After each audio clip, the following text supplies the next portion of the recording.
യുഎസിലെ ഇമിഗ്രേഷനിലെ തിരക്കാണ് ഈ കാണുന്നത്. 2 മണിക്കൂറിലും കൂടുതലെടുത്തു ഇവിടുത്തെ പരിപാടികളെല്ലാം കഴിഞ്ഞ് പുറത്തിറങ്ങാനായിട്ട്. ഇതാണ് ബില്ലിന്റെ കൂടിയായിരിക്കും ഇനി ഞങ്ങളുടെ മുന്നോട്ടുള്ള യാത്ര. എയർപോർട്ടിൽ നിന്നും പുറത്തിറങ്ങിയപ്പോഴേ ആദ്യമേ കണ്ടത് ഇതാണ്. പിന്നെ അങ്ങോട്ട് നമ്മുടെ നാട്ടിൽ അങ്ങനെ പൊതുവെ കാണാൻ കിട്ടാത്ത ഒരുപാടധികം കാഴ്ചകളും കണ്ടു നമ്മൾ അവസാനം ഹോട്ടലിലെത്തി. റൂം കീ കിട്ടിയതും നമ്മൾ 2 വീഡിയോ ഒക്കെ എടുത്തിട്ട് നേരെ റൂമിലേക്ക് വിട്ടു. എല്ലാ ഫെസിലിറ്റീസും ഉള്ള വലിയ റൂംസ് ആണ് നമുക്ക് തന്നിരിക്കുന്നത്.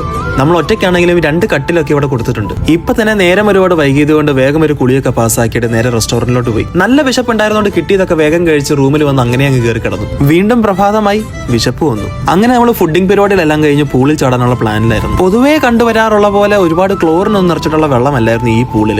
ഒരു സുഖമൊക്കെ ഉണ്ടായിരുന്നു ചാടാനായിട്ട്. അങ്ങനെ പൂളിലുള്ള നമ്മുടെ അഭ്യാസ പരിപാടികളെല്ലാം കഴിഞ്ഞിട്ട് നമ്മൾ ബാഗും പാക്ക് ചെയ്തിന് പോവുകയാണ് കപ്പലിലേക്ക് ജോയിൻ ചെയ്യാനായിട്ട്. പോർട്ട് എത്തിയെങ്കിലും നമ്മുടെ കപ്പലിനടുത്തേക്ക് എത്താൻ വേണ്ടിയിട്ട് അകത്തേക്ക് കുറെ അധികം പോകേണ്ടതുണ്ട്. 70-കാരനായ ബില്ലിനോട് വൈ പറഞ്ഞ് ഞാൻ നമ്മുടെ കപ്പലിനെ നോക്കി നിൽക്കുകയാണ്. ഇനിയാണ് ശരിക്കുമുള്ള കഥ തുടങ്ങാൻ പോകുന്നത്. ഞാൻ ഈ കാലെടുത്ത് വെച്ച് ചെല്ലുന്നതാണ് ഇനി അങ്ങോട്ട് കുറച്ച് നാളത്തേക്ക് നമ്മുടെ വീടും വാഹനവും ഓഫീസും എല്ലാം. പുറം ലോകവുമായിട്ടുള്ള ബന്ധമൊക്കെ വിട്ട് വളരെ കുറച്ച് ആളുകളിലേക്ക് മാത്രമായിട്ട് ഒതുങ്ങുകയാണ് ഇനി കുറഞ്ഞ നാളുകളിലേക്ക് നമ്മൾ.